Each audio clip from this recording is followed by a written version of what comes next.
For over 3/4 of a century, Japan has charted a course unlike any other major world power. From the ashes of total war, it has risen to become a beacon of prosperity and stability. This is the Japan the world knows, a nation of serene temples and bustling metropolises, of technological innovation and deep cultural heritage. But this peaceful existence was not an accident of history. It was a deliberate, profound choice, born from the most devastating conflict humanity has ever known. The Second World War left Japan in ruins. Its cities were firebombed, its economy shattered, and the atomic bombings of Hiroshima and Nagasaki seared an unforgettable trauma into the national psyche. Out of this crucible of destruction came a collective vow: never again. This solemn promise was codified in its 1947 Constitution, a document heavily influenced by the victorious United States. At its heart lies the famous Article 9, the Peace Clause. It is a radical statement. The first clause renounces war as a sovereign right. The second goes further, stating that land, sea, and air forces, as well as other war potential, will never be maintained. For over 75 years, this single article has defined Japan's identity on the world stage. This constitutional constraint became an unexpected catalyst. By renouncing militarism, Japan was free to pour its national energy and resources into economic reconstruction, sparking the post-war economic miracle. Protected by the U.S. security umbrella, Japan focused on building, innovating, and trading. Its foreign policy was one of soft power, using its economic might for influence through checkbook diplomacy and becoming a top donor of development assistance. It projected its values through culture and commerce, not aircraft carriers. This was the Yoshida Doctrine in practice: prioritize the economy, rely on the U.S. for security, and maintain a minimal defense posture, allowing the nation to flourish. But the geopolitical bedrock upon which this strategy was built has begun to fracture. The world of the 21st century is a far cry from the post-war era. The certainties of the Cold War have been replaced by a new era of great power competition, and Japan finds itself at the epicenter of this volatility. To its west, an increasingly assertive China has rapidly modernized its military, laying claim to disputed territories. To its east, North Korea relentlessly pursues its nuclear and ballistic missile programs, frequently launching projectiles over Japanese territory, triggering nationwide emergency alerts. And to its north, a revanchist Russia conducts joint military drills with China, sending a clear signal of strategic alignment. The peaceful neighborhood Japan once took for granted has become one of the world's most dangerous flashpoints. These mounting pressures are forcing a national debate that cuts to the very core of Japan's post-war identity. The old assumptions about security, which held for decades, are being questioned in parliament, in the media, and in homes across the country. The nation now grapples with a profound dilemma. Can a country constitutionally bound to pacifism adequately defend itself against modern threats? Is it possible to uphold a legacy of peace while confronting the stark realities of a more dangerous world? The answers to these questions will not only redefine Japan, but could reshape the future of security in Asia and beyond. At the very heart of Japan's post-war identity, etched into its foundational law, lies Article 9. Often called the Peace Clause, its language is both simple and profound. It consists of two pivotal paragraphs. The first formally renounces war as a sovereign right of the nation and the threat or use of force as means of settling international disputes. The second paragraph is even more explicit, stating that land, sea, and air forces, as well as other war potential, will never be maintained. On paper, it's an absolute prohibition, a complete demilitarization. This revolutionary mandate was born from the ashes of World War II. Drafted during the Allied occupation under the watchful eye of General Douglas MacArthur, it was designed to be a permanent check on the militaristic ideology that had led Japan and the world to catastrophe. For a nation utterly devastated by conflict, the promise of perpetual peace was not just a legal imposition, but for many, a deeply held aspiration. It represented a fundamental break from a past where the military held unchecked power and the emperor was a divine figurehead for expansionism. And yet, a visitor to Japan today will see a nation protected by one of the most technologically advanced and well-funded military forces in the world, the Japan Self-Defense Forces, or SDF. This is the central paradox of Article 9. How can a country that constitutionally forbids war potential operate fighter jets, advanced naval destroyers, and a standing army of nearly 250,000 personnel? The answer lies in a careful and continuous act of legal interpretation. The story begins not long after the Constitution was enacted. With the outbreak of the Korean War in 1950, the United States, once the enforcer of Japan's demilitarization, now saw the nation as a crucial Cold War ally. At Washington's urging, Japan established a national police reserve. This small force gradually evolved into the SDF we know today. Successive Japanese governments have argued that Article 9 does not deny Japan its inherent right to self-defense. The SDF, therefore, is not considered war potential in the constitutional sense.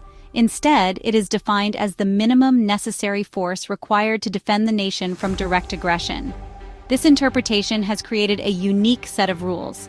For decades, the SDF was forbidden from being deployed overseas for combat and was restricted from possessing so-called offensive weapons, like long-range missiles or aircraft carriers. This delicate balance, this legal tightrope walk, has defined Japan's security posture for over 70 years. But it is a tightrope that is being stretched. In an increasingly tense East Asia, with the rise of China's military power and North Korea's nuclear ambitions, the debate over Article 9 has intensified. Conservative leaders, most notably the late Prime Minister Shinzo Abe, have pushed for reinterpretation and revision, arguing that Japan must be able to play a more proactive role in regional security. This led to the controversial 2015 legislation that allows for collective self-defense, the ability to defend an ally under attack. For supporters, this is a necessary evolution. For opponents, it is a dangerous erosion of the pacifist principles that have kept Japan out of war for 3 generations. This ongoing struggle over 9 lines of text is more than a legal debate. It is a battle for the soul of modern Japan. This perception was shattered in February 2022, when Russia launched its full-scale invasion of Ukraine. Watching a large, powerful nation invade a smaller neighbor sent shockwaves across the world, but resonated with particular force in Japan. Japanese leaders saw parallels. A country with a powerful, aggressive neighbor plunged into brutal war for survival. This fundamentally changed the security calculus in Tokyo, demonstrating that peace is not guaranteed. For years, Japan has watched with growing alarm as China aggressively expanded its military capabilities. Chinese vessels frequently enter Japanese territorial waters, challenging Japan's sovereignty in a direct manner. North Korea continues to pose a direct threat, conducting missile tests with some flying over Japanese territory. These provocations trigger emergency alerts, forcing citizens to seek shelter, a constant reminder of vulnerability. In response, Japan has opened the floodgates on defense spending, from 5.4 trillion yen in 2022 to a record 8.7 trillion in 2025. This funding will rapidly modernize the self-defense forces with long-range strike capabilities and advanced military technology. The government has committed to raising defense spending to 2% of GDP, fundamentally altering Japan's post-war identity. Proponents call it necessary and overdue. Opponents fear abandonment of peaceful principles. Prime Minister Fumio Kishida has declared that the era of merely talking about the Constitution is over. What was once a fringe political goal has moved to the center of the political agenda.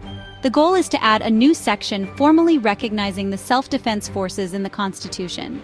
This would end decades of legal ambiguity and provide clear constitutional basis for Japan's military.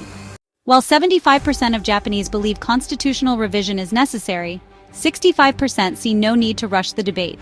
On Article 9 specifically, the public is almost evenly split. 51% support revision, 46% oppose. This hesitation reflects deep ambivalence about tampering with the core of Japan's pacifist identity.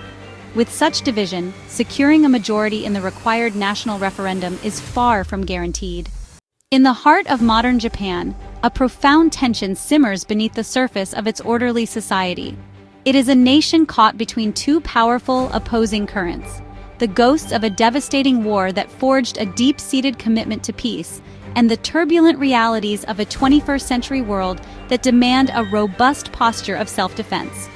This is more than a political debate. It is a battle for the soul of the nation.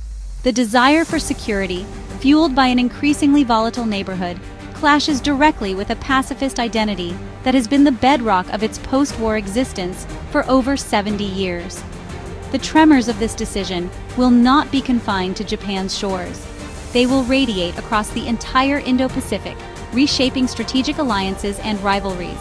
For neighbors like South Korea and China, nations that still bear the scars of Japanese imperialism, a rearmed Japan is a source of profound anxiety, threatening to ignite a new destabilizing arms race. Conversely, for the United States, a more militarily capable Japan could mean a more equitable sharing of the security burden in containing regional threats.